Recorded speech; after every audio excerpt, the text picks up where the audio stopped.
के यशस्वी तपस्वी मुख्यमंत्री श्रीमान योगी आदित्यनाथ जी का अभिनंदन है, वंदन है। योगी आदित्यनाथ,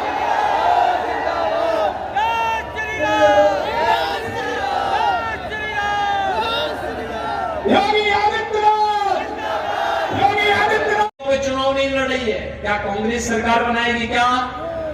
कांग्रेस के नाम पे कोई आपके यहां वोट देता है क्या? बहनों और भाइयों, इन लोगों ने प्रदेश को तबाह किया था माफियाओं के हाथों। और मुझे तरस तो इस बेचारे शिवपाल पे आती है। वो तो केवल जैसे सत्यनारायण की कथा में जजमान एक होता और कथा सुनता है और बाद में अन्य लोगों को चूर्ण वितरण कर दिया जाता है, तो ये केवल चूर्ण खाने वाले व्यक्ति रह गए। कभी नेताजी मुलायम सिंह जी के मुख्य सिपह सालार हुआ करते थे, पूरे प्रदेश में तूती बोलती थी, और आज क्या हालत है। यानी कहीं कोई कार्यक्रम हो रहा है तो उनको बैठने के लिए सोफा नहीं मिलता, हत्ता मिलता है बैठने के लिए हत्ता, और चूर्ण खाने के आदी हो गए हैं। और इसीलिए मैं आप सबसे कहना चाहता हूं, अरे वीर भूमि है, चूर्ण मत खाइए। भारतीय जनता पार्टी के द्वारा सत्ता में सहभागी बनकर के विकसित भारत और आत्मनिर्भर भारत की संकल्पना को साकार करने के लिए कार्य करिए। इसीलिए मैं आपसे कहने के लिए आया हूं, बहनों और भाइयों, आतंकी वारदात होती थी। कल मैं समाजवादी पार्टी की स्टेट के एक नेत्री के बयान को पढ़ रहा था, और बहनों और भाइयों, इसके द्वारा कहा जा रहा था कि मोदी जी ने जो बात कह दी है कि कांग्रेस का घोषणा पत्र कहता है कि हम गरीबी हटाएंगे। अरे गरीबी हटाओ का नारा कांग्रेस का आज से है क्या?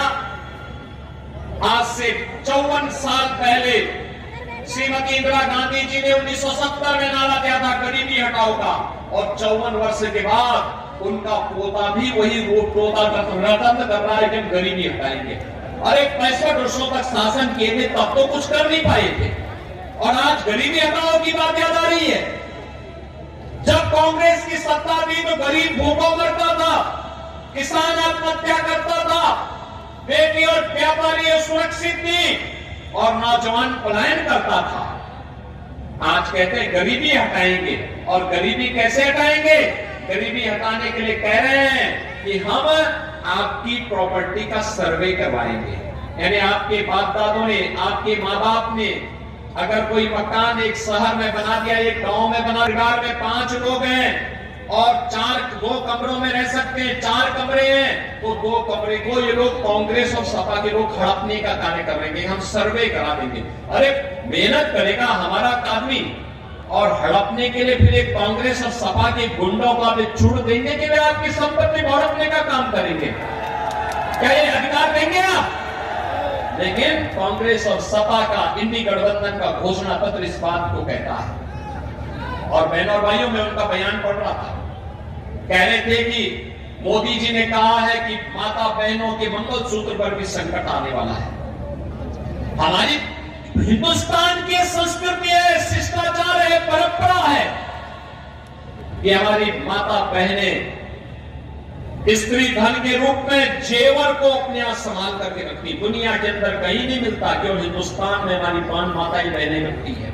जेवर, मंगलसूत्र भी होता है, गले का हार भी होता है, लॉकेट भी होता है, और भी उनके पास अपने जेवर होते हैं।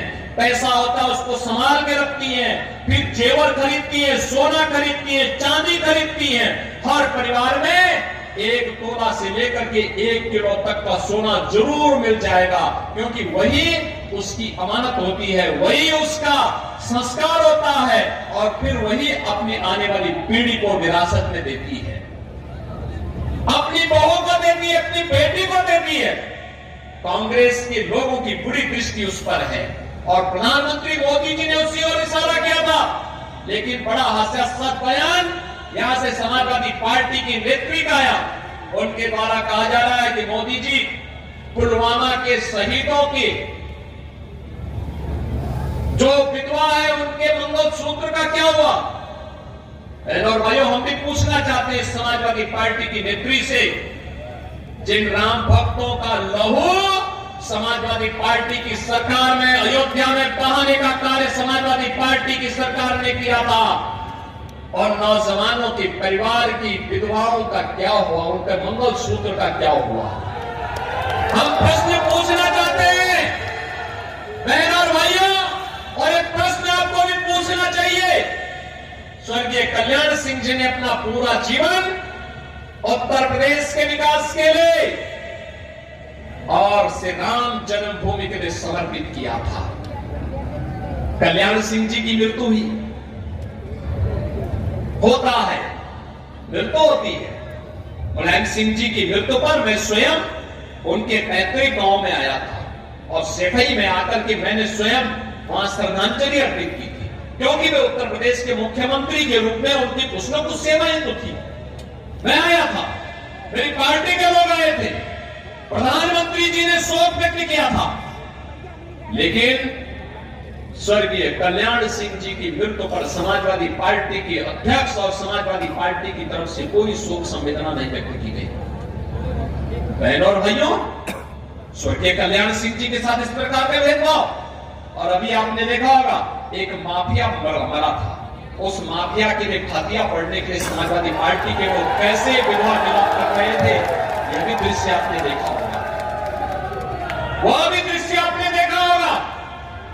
क्या उत्तर प्रदेश ने इन माफियाओं को इसी प्रकार से, जैसे सपा की सरकार के समय में ये लोग व्यापारियों पर कहर बरपाते थे, बेटी की सुरक्षा में सेब लगाने का कार्य करते थे, क्या इस प्रकार की छूट मिलनी